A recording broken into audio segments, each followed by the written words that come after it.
pickup here in Humacao. Just in the last half hour or so, the wind started to get kind of a real tug to it.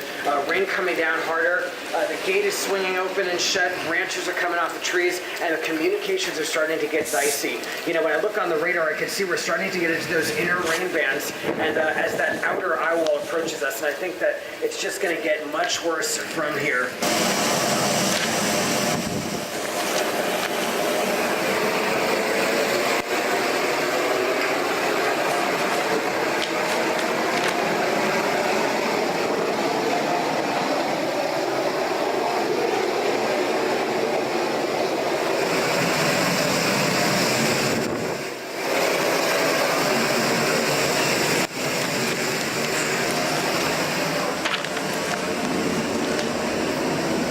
Minutes to 5. Getting like airplane sounds.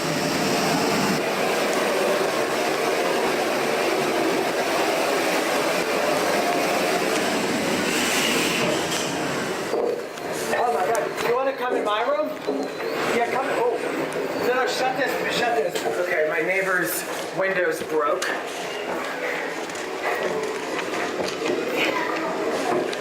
Can you guys open the door? Can you open it?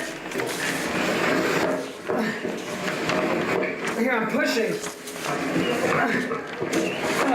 1, 2, 3. Okay. Come on. Just get in there. Go in there. Okay.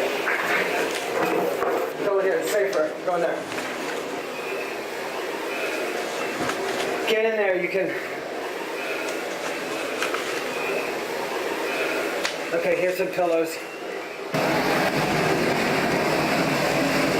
I'm 29, and I'm seeing a lot of destruction. I'm seeing a roof across the street coming off, and winds are getting quite violent.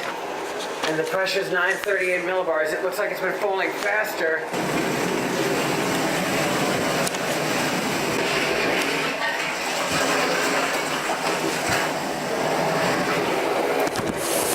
The roof just came off. Big piece of it. 548.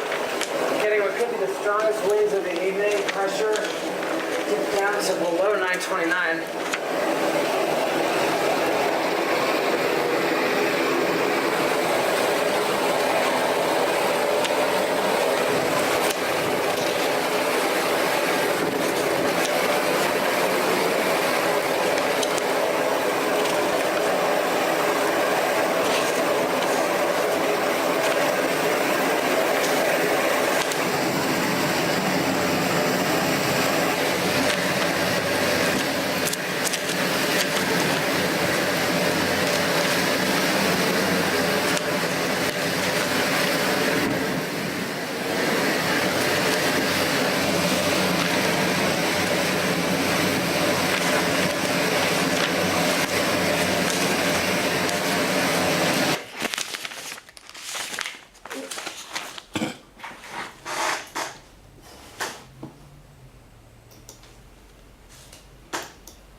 started.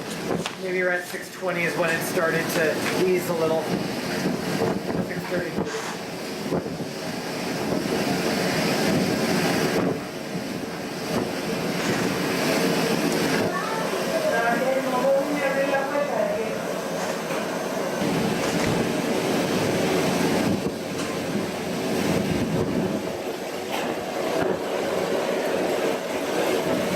Hello and welcome to another episode of your Human Service News and Information. I'm Hassan Rashid, your host, and I'll be here with you for approximately 25 more minutes. Excellent being here with you, and it's such a great achievement and accomplishment to come into your lives like we do here daily at CCTV.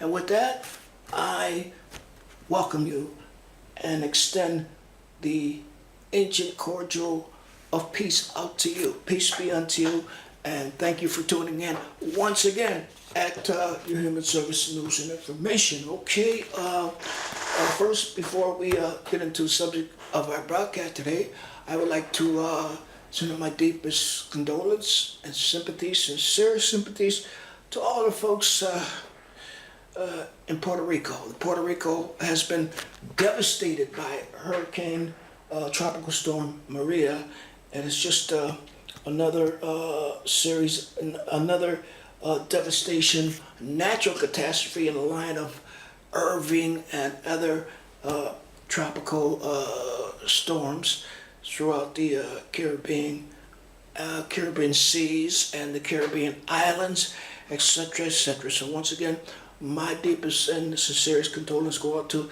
all the folks directly affected and indirectly affected in Puerto Rico.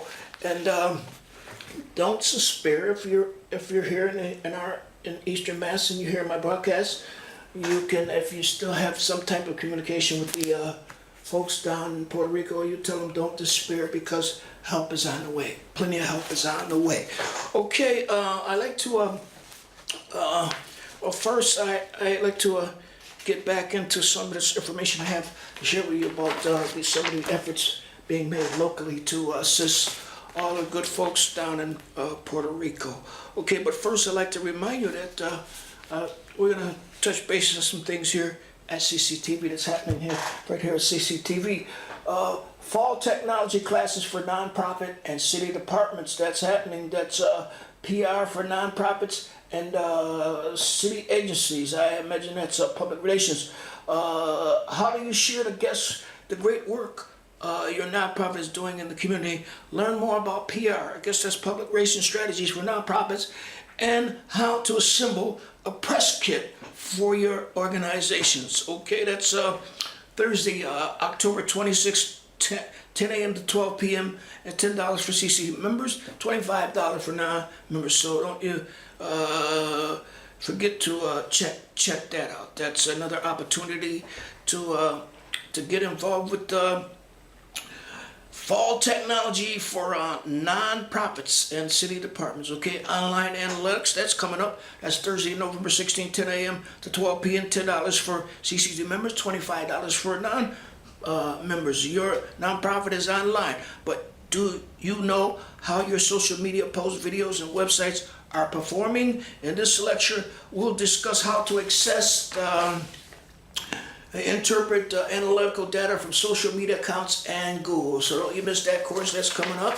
That's title, once again, is Online Analytics. That's Thursday, November 16th, 10 a.m. to 12 p.m. and $10 for CCTV members and $20 for non-CCTV members. Okay, there's another course coming up. That's December 17th, 10 a.m. to 12 p.m. $10 for CCTV members. Again, $25 for non-members. That's entitled Engine Organization Basics. Okay, that's CEO is a hot topic. Okay, that's a search engine optimizing basics. Okay, that's CEO is a hot topic. But what is it? In this lecture, we will cover the basics of search engine optimization and discuss tools that will help your nonprofit stand outline. So there's 3 courses, all scheduled and produced for nonprofit and city agencies. So once again, the titles are public relations for nonprofit and city agencies, online analytics,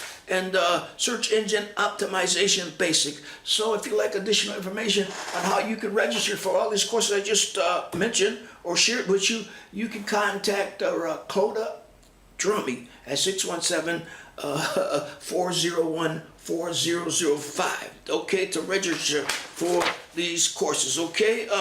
There's a course coming up here, CC titled Lighting 101. This is a workshop. A workshop is an interactive demonstration of the role of lighting in film and TV production and basic lighting concepts and techniques. One session Tuesday, that's October 11th, 6 to 9 p.m. That's Tuesday, October 10th, 6 p.m. Students will gain experience using CCTV's tungsten and LED lighting kits. This class certifies SS members to check out light kits. Okay, so $25 for members, $35 for non-members. Enrollment is required. So if you'd like additional information, you can call 617-661-6900. That's Cambridge Community Television, 438 Massachusetts Avenue, and that's Lighting 101. Okay, I got the Shams, Shames, and Superior Heroes. That's a free screening at Cambridge, right here, Cambridge Community Television. That CCTV is screening a special collection of vibrant new videos created by local female filmmakers of all ages. That's October 11th, Wednesday, 6 to 8 p.m. So these works explore themes of biology, rock and roll, family, the future, femininity, disability, science, and self. Come support local creative, meet new people, watch some cool content, and learn something new. So see you there. That's Shame, and Superheroes, a free screening at Cambridge Television, coming up at October 11th, 6 to 8 p.m.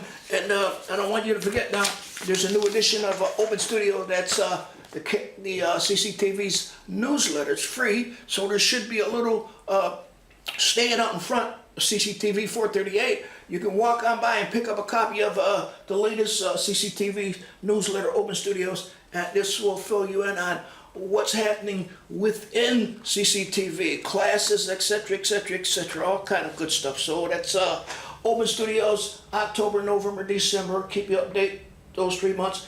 And the title article, opening front page article, is entitled When the Going Gets Rough for Free Speech. Okay, so don't forget to check that out. If you don't see the stand outside with this newsletter, you come right on indoors, and a receptionist will help you out. Okay, get back to Puerto Rico.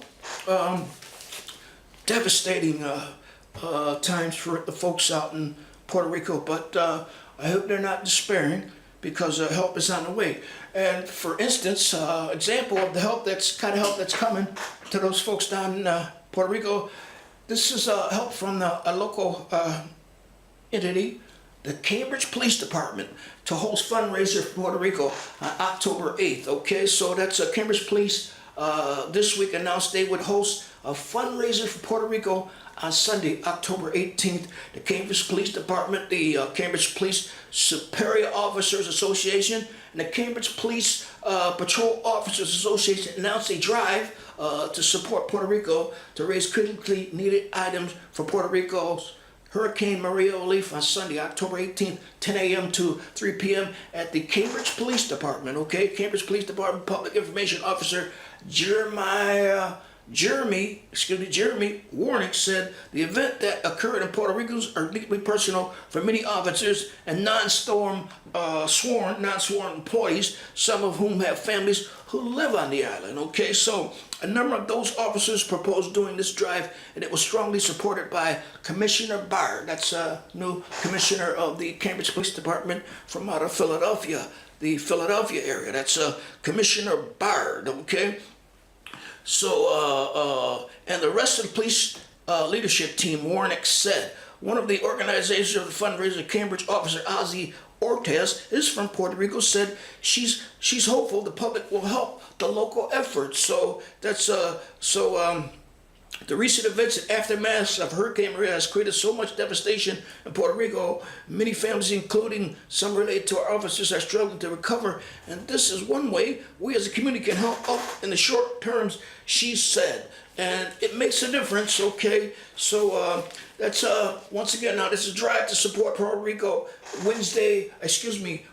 That's Sunday, October 8, 2017, 10 a.m., 3 p.m., rain or shine. That's at the Cambridge Police Department, 125 6th Street, Cambridge, Massachusetts, Roger Street side of the building. So the drive is being conducted to obtain basic necessities of the victims of Hurricane Maria in Puerto Rico, probably sponsored and hosted by the Cambridge Police Department, Cambridge Police Superior Officers Association, and Cambridge Police Patrol Officers Association. Food and refreshments will be provided to donors by officers. For more information, please contact the Cambridge Police Department. So if you'd like additional information on what you've just heard, you can call 617-349-3236. So donate items requested: food, canned items, nuts, cereals, electronics, batteries, flashlights, lantern, portable radios, hygiene items, personal care soap, toilet paper, toothpaste, hand sanitizers, paper towels, first aid kit, pain medication, upset stomach relievers, others, mosquito repellent. So you heard these things, you heard me share these things with you, and if you'd like additional information, more updated or more contact information, more precise information, you can call 617-349-3236. That's the Cambridge Police Department hosting fundraiser for Puerto Rico. So you call the police department and you can find it all out. I am Hassan Rashid, and this is your Human Service News information. And we have a little time to share with you, but we took a little time and sharing with you on how you can assist the folks down in Puerto Rico. They need your help. So you heard me. You go ahead and follow the instructions I gave you. Contact the Cambridge Police Department, and they'll take it from there. Okay? That's Reverend John Conyers wants to see rejected Trump immigration report. Okay? The international charity Oxfam rented from Arbine, the house President Donald Trump lived in until the age of 4.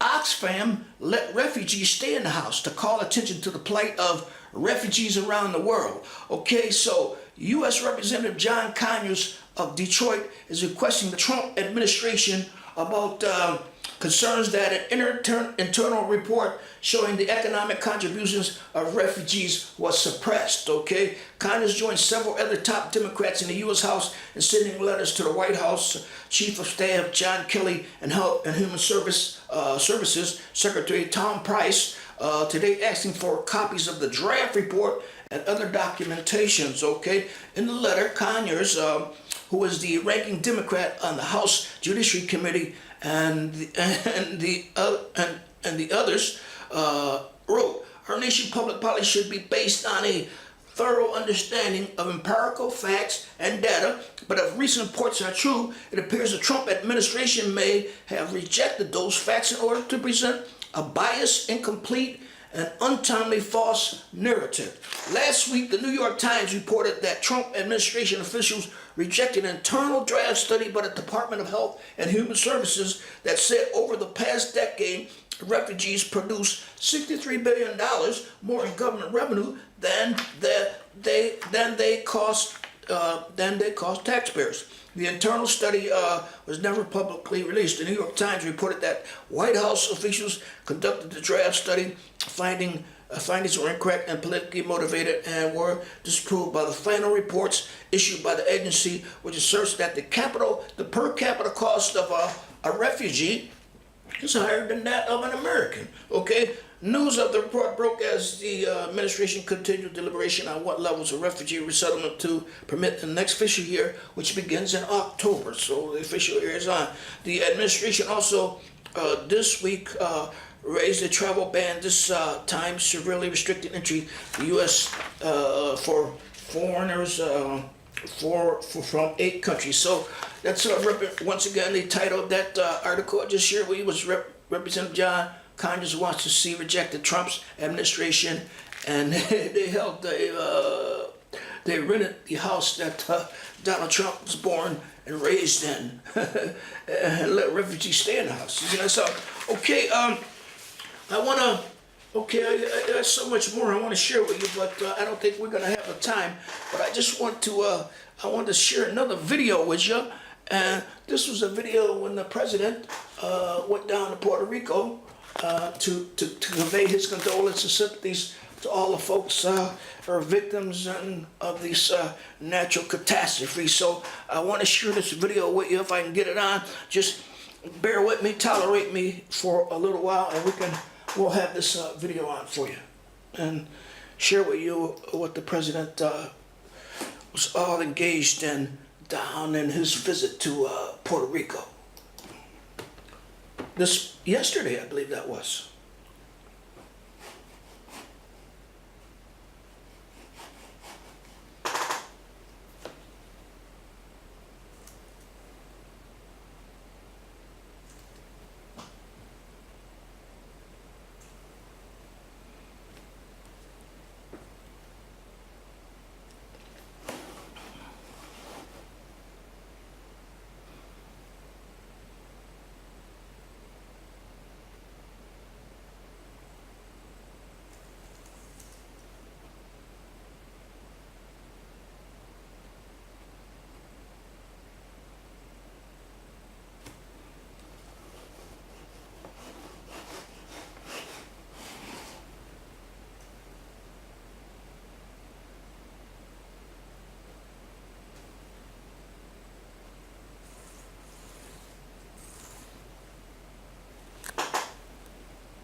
Okay, I don't know if you could hear the volume, the audio on that video, but I know you saw the video footage, but that's Trump greeting the crowds in Puerto Rico as he went down there to look into the devastation of the folks there in Puerto Rico, state of Puerto Rico, well, territory of Puerto Rico. I think that was yesterday, but unfortunately, sorry about that. We didn't have a video. I didn't hear a video, but maybe you heard a video out there. I got another video. I want to close the program out today, and this is something that's happening right now over at the Hutchinson Center with the people at the former W.E.D. Boys Center, and they're having a big conference over there. So once again, bear with me, tolerate me till I get this video on, and we're gonna close the program. So until next time, keep your nose clean, play straight, and don't forget to assist someone in need of your help. So bear with me for a minute. We're gonna try to get this video on for you. Okay, hold on. Close out the broadcast for today.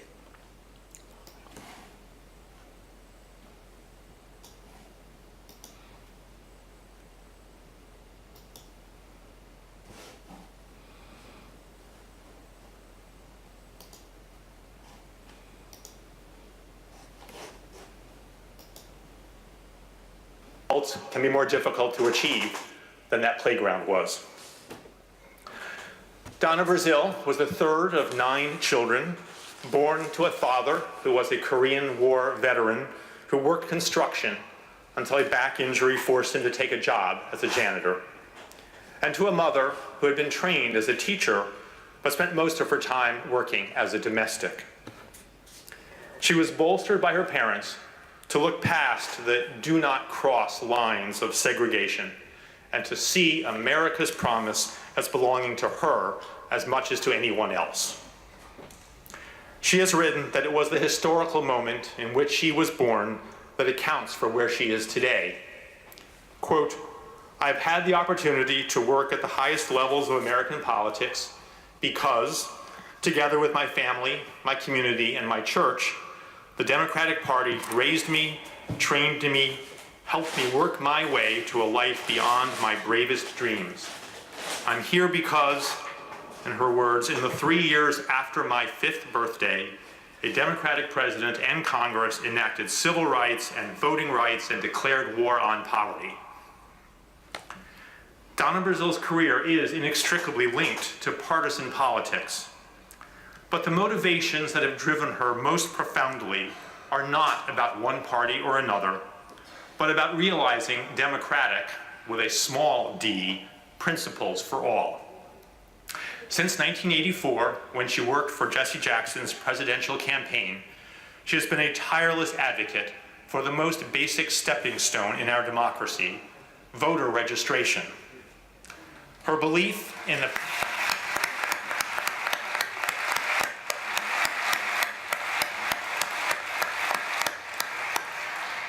Her belief